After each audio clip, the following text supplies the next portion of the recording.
Continuamos en Buena Onda a través de Luz Radio 102.9 y conversando hoy sobre qué es el socialismo. Para ello hemos contado con la presencia del profesor Hendrik Moreno, sociólogo, investigador de la Universidad del Zulia. Tenemos ya en esta última parte plantearnos también algunas críticas que se ha hecho sobre el socialismo, en este caso que estábamos analizando en la parte anterior, la visión de este pensador, Proudhon. Gabriel. Bueno, tú sabes, Alex, que yo por muchos años fui simpatizante del socialismo, pero por algunas razones personales cada vez me he vuelto más crítico y yo tengo que decir que yo tengo muchas reservas respecto a los prospectos de una sociedad socialista. Creo que el socialismo genera más problemas de los que resuelve. Una de las críticas, Hendrik, y quisiera ver yo cómo un socialista se defendería de esto, es que el socialismo, en la medida en que da un reparto igualitario de la riqueza, desmotiva la producción. Si yo trabaje lo que trabaje, siempre voy a recibir el mismo sueldo. Llega un momento en que los trabajadores ya no tienen un incentivo en la producción y entonces la economía de un país se estanca. Entonces puede haber mucha igualdad, pero poca producción y eventualmente todos vamos a ser iguales, pero pobres.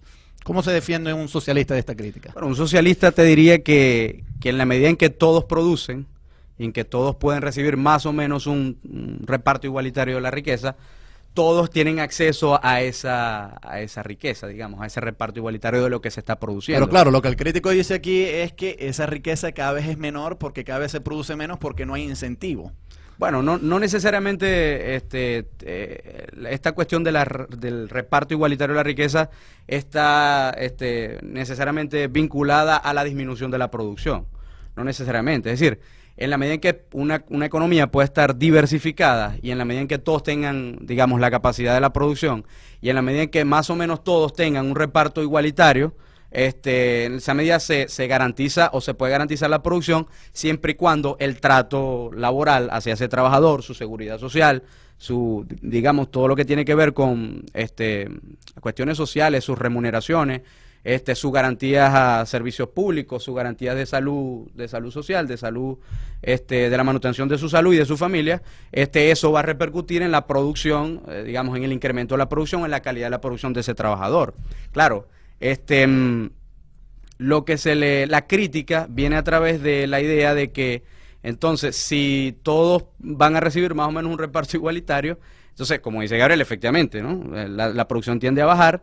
Y entonces los que más producen, entonces los que mayor calidad le imponen a su trabajo, los que mayor tiempo, los que mayor pasión le imponen a su trabajo, van a recibir un trato igualitario como el que menos lo hace. Y eso no parece justo, además, porque lo justo es que el que trabaje más reciba más y el que trabaje menos reciba menos. Claro. De hecho, para sorpresa de muchos, estos socialistas utópicos consagran precisamente esta idea, tanto Saint-Simon, que no es propiamente un socialista utópico, si vemos bien, más bien es un heredero de la Ilustración y en ese sentido, en su esquema de la sociedad futura, permanece las jerarquías, ¿verdad? En las sociedades, la necesaria según el jerarquía en las sociedades, ampara la idea de que cada quien a sus necesidades y cada quien a sus capacidades, cuestión que rescata Marx y cuestión que hace creer Marx que es propia de sus teorías, y resulta ser que tanto en Saint-Simon, en Fourier como en Owen, existe clara y taxativamente esta idea, es decir, que en estos falansterios, tal cual como creía Fourier, por ejemplo, que deberían funcionar las comunas para la sustentabilidad, la autoproducción, la autarquía y la autonomía económica y política, habían unos personajes que producían más y unos personajes que producían menos y por lo tanto esas capacidades deberían ser premiadas, ¿no? Deberían ser claro, pero la frase es a cada quien según su necesidad, no según su capacidad. A cada quien según sus necesidades y a cada quien según sus capacidades también es otra frase. Estas frases se conjugan en los socialistas utópicos. Es decir, el problema, bueno, sigue siendo para mí un problema, es cómo conjugar el problema de la necesidad y el problema de las capacidades, ¿no? Es decir, cómo hacer efectiva, cómo hacer un equilibrio armónico en una sociedad, tanto que todos tienen la necesidad de consumir, la necesidad de procrear, la necesidad de subsistir, pero también, digamos, no todos los individuos en la sociedad le colocan el mismo empeño a sus trabajos y por lo tanto ese empeño que es, digamos, vamos a llamarlo así, la plusvalía de labor, de capacidad, también tiene que ser premiada. Ahora, tú nos has dicho una cosa interesante, Hendrik. Tú nos decías que el socialismo utópico, y Alexander lo reafirmaba, surgió en el contexto de una apenas incipiente revolución industrial. donde el porcentaje de producción agrícola seguía siendo el predominante. ¿Tú crees que esas comunas son viables en la sociedad altamente industrializada como la nuestra?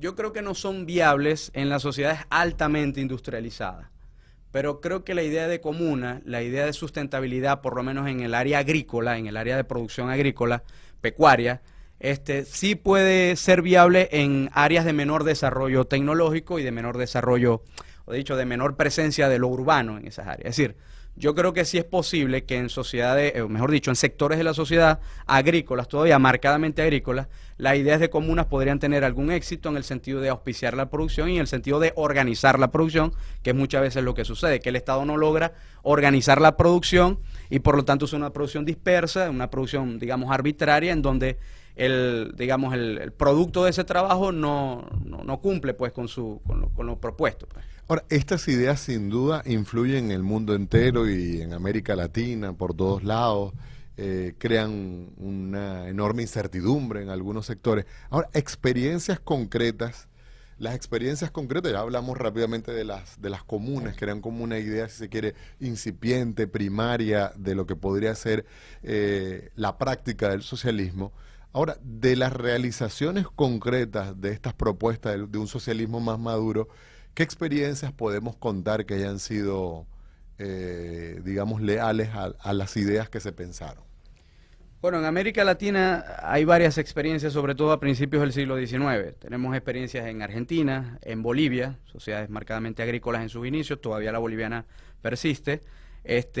Digamos, por lo que teóricos de estos temas han llamado algo así como socialismo primitivo o socialismo indigenista, ¿verdad? En donde se ha tomado en cuenta o se ha observado la forma de producción, la forma de relacionarse socialmente para el trabajo en aborígenes suramericanos, latinoamericanos, y que, bueno, los estados han podido, pues, auspiciar la producción y ensayar, tomando en cuenta como factor favorable este tipo de relaciones humanas, la forma en cómo se relacionan para la producción. Entonces han ensayado, pues, intentar hacer este tipo de experiencias en Bolivia, en Argentina, en Centroamérica no tanto por, digamos, las condiciones geográficas, digamos, yo agregaría que en el siglo XX una de las más exitosas fue la de los kibbutz. La de los kibbutz, por ejemplo. En Israel, exactamente. De hecho, la de los kibbutz es el modelo, con E mayúscula, de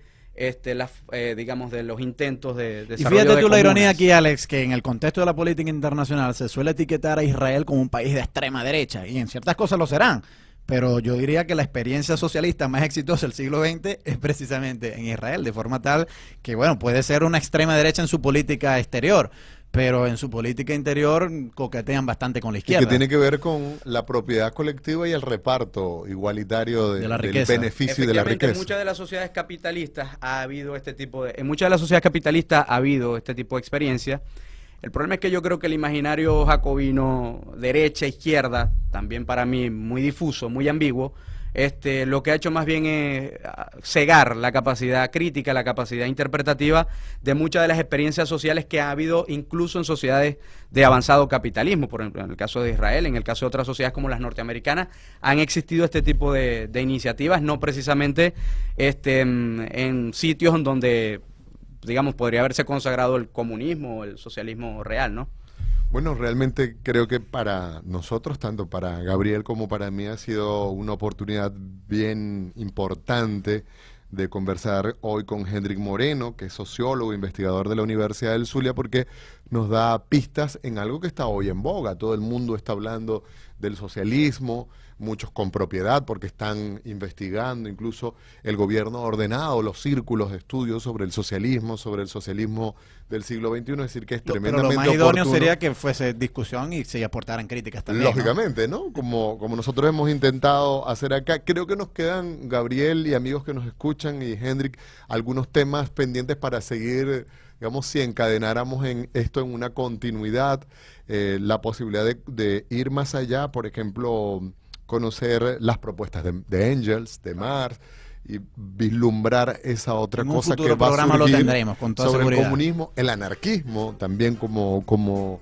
algo que surge de esta fuente primaria de la que hemos conversado el día de hoy. Muchas gracias al profesor Hendrik Moreno. Gracias a ustedes por la invitación. Y esperamos poderlo tener otros días a lo mejor con esta misma línea de reflexión. Gabriel, que estés muy bien. Gracias, Alexander. Y nos acompañó en el control técnico el señor Jasby Díaz y Antonio Palmar, que estén muy bien. En la conducción el día de hoy, Gabriel Andrade y Alexander Hernández.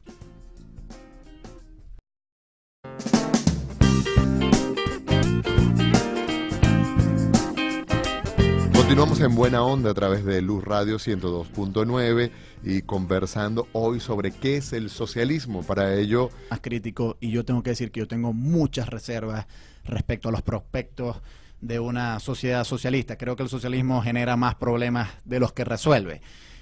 Una de las críticas, Hendrik, y quisiera ver yo cómo un socialista se defendería de esto, es que el socialismo, en la medida en que da un reparto igualitario de la riqueza, desmotiva la producción. Si yo trabaje lo que trabaje, siempre voy a recibir el mismo sueldo. Llega un momento en que... hemos contado con la presencia del profesor Hendrik Moreno, sociólogo, investigador de la Universidad del Zulia. Tenemos ya en esta última parte plantearnos también algunas críticas que se ha hecho sobre el socialismo, en este caso que estábamos analizando en la parte anterior, la visión de este pensador Proudhon. Gabriel. Bueno, tú sabes, Alex, que yo por muchos años fui simpatizante del socialismo, pero por algunas razones personales cada vez me he vuelto más